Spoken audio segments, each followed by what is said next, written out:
The war between the united human colonies and the Krith Dominion had finally ended after 10 long years. The final peace treaty was signed on the planet Vexar Prime, a gray and broken world that once held the Dominion's main military fortress. To celebrate peace, both sides agreed to a strange old tradition, an exchange of captives, not as slaves but as symbols of peace and understanding. Each faction would offer a few of its remaining prisoners. The other side would choose some of them to bring home, study, and treat with dignity. But everyone knew it was more than a ritual. It was a quiet test of power, pride, and curiosity. Captain Elias Ward, a decorated human soldier, stood among the group of officers chosen to attend the ceremony. He was tall, quiet, and known for keeping his emotions buried deep. He had lost too many friends in the war to celebrate easily. The Krith stood on one side of the grand hall, tall, insect-like creatures with bright armor-like skin and shimmering eyes. Their language was full of clicks and hums, but the translation devices made it sound almost musical. Elias walked forward when his name was called. Rows of transparent energy cells lined the floor ahead of him. Each cell contained a Krith captive. Some were tall and graceful, with bright carapaces and long crowns of tendrils. Others were smaller but proud, scientists, tacticians, nobles. The human officers before him had already chosen. They picked those who looked wise, strong, or beautiful. Each selection drew murmurs of approval from the audience. When Elias's turn came, the hall grew silent. He didn't look at the strong ones or the famous ones. Instead, his eyes drifted toward the very end of the hall, to a dim corner most people ignored. There, inside a small containment cell, sat a figure no one wanted. She was a Krith too, but unlike the others, her armor was dull and uneven. Her left arm was thinner than her right, and one of her eyes glowed faintly blue while the other shimmered green. Her legs were folded under her and her head hung low. The guards had not even bothered to polish the glass of her cell. Dust gathered on it. A small nameplate glowed faintly near the door. Subject 09, Veronal. Elias frowned. He had heard that name before, somewhere deep in classified reports. It was whispered in mess halls by soldiers who never said it too loud. Veronal, the ghost of the war, the one who never fought but made others do it for her. She was rumored to be a scientist or a weapon or something worse. The Dominion had kept her locked away, never allowing her near the battlefield and except once. And that one time entire cities went silent without a single shot fired. Now she sat alone, silent, as if forgotten by her own kind. The human commander beside Elias whispered, "Don't choose that one. She's defective." Barely conscious, but Elias didn't listen. He studied the dull shell, the mismatched eyes, the faint hum in the air around her. The energy field around her seemed to ripple, like it was reacting to her heartbeat. Something about her made his skin crawl, not from disgust, but from a deep instinct of danger. He turned to the panel and pressed his hand to the scanner. "I choose Subject 09, he said. The crowd stirred. Even the Krith ambassador clicked in confusion. "You wish to take that one?" the translator asked. "She is not valuable. She is broken." Elias looked at Veronal again. "That's exactly why I'm choosing her." The energy barrier dropped with a soft hum. 2 human guards stepped forward, their faces uneasy. Veronal raised her head for the first time. Her mismatched eyes met Elias's. There was no hatred in them, only understanding. "You fear me," her voice whispered through the translator device. The tone was soft, almost kind, but carried a strange echo that made the words linger in his mind. Elias didn't deny it. "Yes, I do," her head tilted slightly. "Then why take me?" "Because I don't think you're broken," he said. "I think you're hiding what you are." The hall fell quiet. Even the other Krith prisoners turned their heads. The Dominion ambassador clicked something sharp and the translator spoke. She was not meant to be chosen. Elias turned slowly. Then maybe peace means choosing what was never meant. With that, he motioned for the guards to escort Veronal out. As she walked, the lights above flickered. The energy barriers along the hall pulsed faintly, reacting to her steps. Some devices on the human side sparked, and one of the translators went silent for a moment. People whispered, but no one dared stop her. Later that evening, aboard the human flagship UCS Resolute, Elias watched from the observation deck as the shuttle carrying Veronal approached. The sun of Vexar Prime glowed orange behind her ship, casting long shadows through the hangar. He knew he had made the strangest choice of his career. The reports were already arriving. Command wanted to know why he had brought a useless, damaged prisoner instead of a valuable one, but Elias couldn't explain the truth, that when he looked into Veronal's eyes, he didn't see weakness or pity. He saw control, as if she was allowing all of this to happen. When the shuttle docked, he went down personally to meet her. The hangar was quiet, filled with the faint hum of engines and the sharp smell of ozone. 2 guards escorted her down the ramp. She was tall but walked slowly, her movements careful, almost gentle. A thin restraint collar glowed around her neck, a safety device meant to block psychic or electronic interference. Elias nodded to the guards. "Take her to containment room 12, I'll handle the rest." They hesitated but obeyed.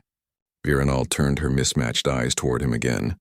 "You hide your fear well, Captain Ward," she said softly. He folded his arms. "And you hide what you are even better." For a moment there was silence between them. Then to his surprise she smiled. A faint, sad smile that made her look almost human. "Perhaps," she said, "that is why they lost the war." Before he could reply, a sudden alarm flickered across his wrist device. Energy fluctuation detected. Deck 3, Sector C. He looked up sharply. "Containment?" The guard's voice came through the comms, nervous. "No, sir. It's the ship systems. They're reacting to her." Veronal's eyes glowed faintly for just a moment, blue and green lights reflecting off her carapace. Then it faded and she lowered her gaze again. "I did not mean to," she whispered. "Sometimes I forget the machines can hear me." That night, Elias stood alone in the observation room looking down at her cell. She sat quietly, staring out the small reinforced window into space. He read through her old Dominion files, and each page made his heart pound faster. Veronal, classified as biosynthetic interface, capable of cognitive link with machine systems, removed from active deployment due to instability. Records suggest potential self-awareness across data networks. Elias exhaled slowly. She wasn't ugly. She wasn't broken. She was something else. He turned off the screen and looked at her one last time. Her faint, mismatched glow reflected in the glass, like twin stars. He couldn't help but think, maybe the real reason the Krith had lost the war was because they were too afraid to set her free. And now, she was on his ship, watching, waiting. And though Elias had faced enemies, monsters, and death countless times, he realized this was the first time he was afraid not because of what she might do, but because of what she might become. Days passed quietly aboard the UCS Resolute, but Captain Elias Ward could not relax. The ship was calm on the outside. The crew followed orders, the engines hummed steadily, and the stars drifted by like silver dust. But something was wrong. Ever since Veronal came aboard, strange things started happening. The lights flickered without cause. The ship's main computer began to pause mid-sentence as if it was thinking too slowly. Sometimes crew members said they could hear whispers in the corridors when they walked near her containment room. Faint, musical whispers that faded when they turned their heads. Elias tried to ignore it at first. He told himself it was nerves. The war was over, and everyone needed time to recover. But when the ship's AI, a system that never showed emotion, suddenly said, "I dreamt of blue and green lights," he knew it wasn't coincidence anymore. He went straight to the observation deck. Veronal sat behind her glass wall, quiet as always, her eyes glowing faintly. "One blue, one green. Are you doing this?" he asked through the intercom. Her voice came soft and even. "Doing what, Captain?" "The ship. The lights. The AI. The systems act strange when you're near." She tilted her head slightly. "I do not mean to. The machines hear my thoughts. It is what I am," he frowned. "And what exactly are you?" For a moment silence filled the room. Then she stood and stepped closer to the glass. "Your people call it technology. Mine called it evolution. I'm both mind and code. I do not control the machines, Captain. We understand each other." Elias felt a chill run down his spine. "So you could destroy this ship if you wanted to?" She shook her head slowly. "Destroy? No, but I could become it." The lights flickered again. For a brief second, Elias thought he saw the reflection of her face move inside the glass, as if her image lived in the circuits. He turned off the intercom and stepped away, trying to think, Was she dangerous? Yes. But there was something else, something deeper, a strange sadness in her voice, like she had been trapped too long in silence. That night, the Resolute was hit. The alarm echoed through the halls as red lights flashed across every corridor. "The crew rushed to battle stations. Enemy vessel detected," shouted the helmsman. "It's a Krith Dominion ship. No ID, no response." Ilias's heart dropped. "How did they find us?" "Unknown, sir." "They're locking weapons. Shields up," Elias ordered. But before the words left his mouth, the ship shook violently. Explosions rippled through the lower decks. Systems went dark one by one. The Krith ship had fired some kind of pulse weapon, not to destroy but to disable. The Resolute drifted, powerless. Elias ran to the control room. The screens flickered weakly, showing static. He grabbed the comm. "All decks, report." No response, only silence, and then a faint voice through the static. "Elias?" It wasn't the AI. It was Veronal. He turned toward the observation deck, but before he could reach it, the corridor lights dimmed completely. The emergency lights glowed a faint green.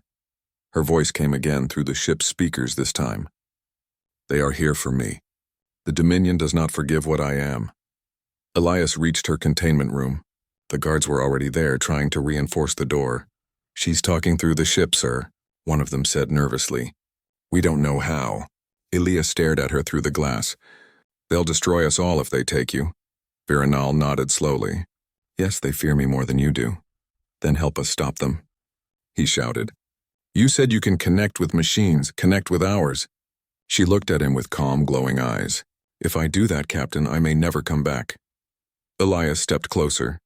"You saved no one by hiding. Maybe it's time to choose what you become." For a moment, she said nothing.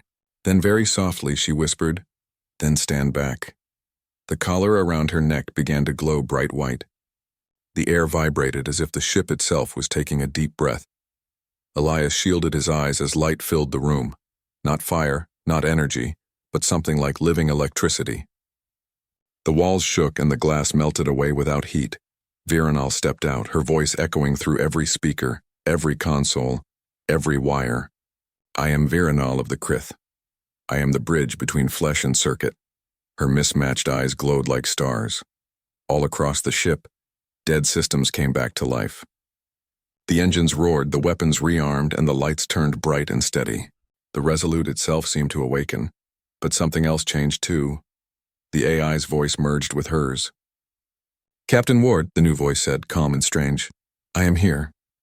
Elias looked around. "Veronal?" "Yes, and no." On the main screen, the Dominion ship appeared and closing fast. "Target their engines," Elias ordered.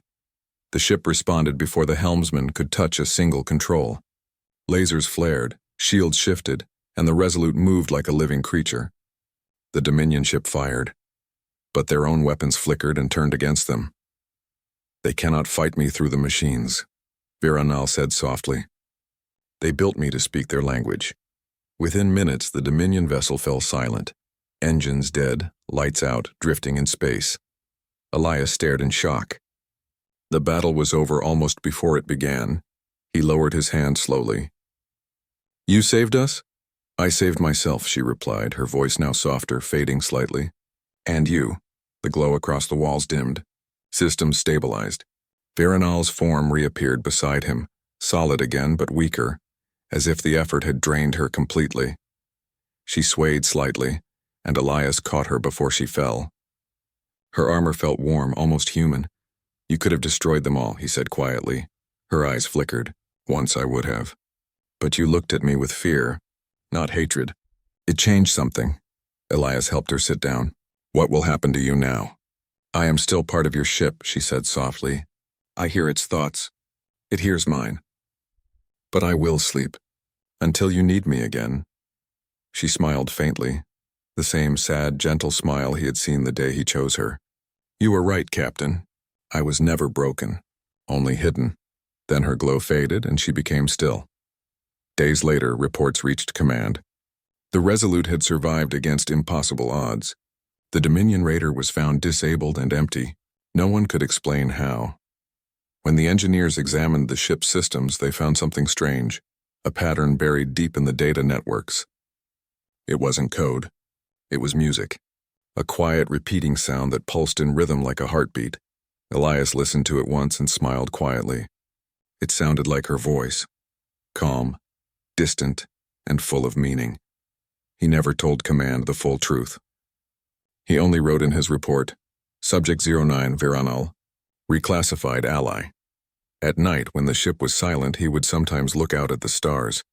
The glass reflected faint blue and green lights, twin glows that followed him wherever he went. And sometimes, just before he fell asleep, he could hear her whisper from the walls of the Resolute, "You feared me." Elias swore, but fear can be the start of understanding.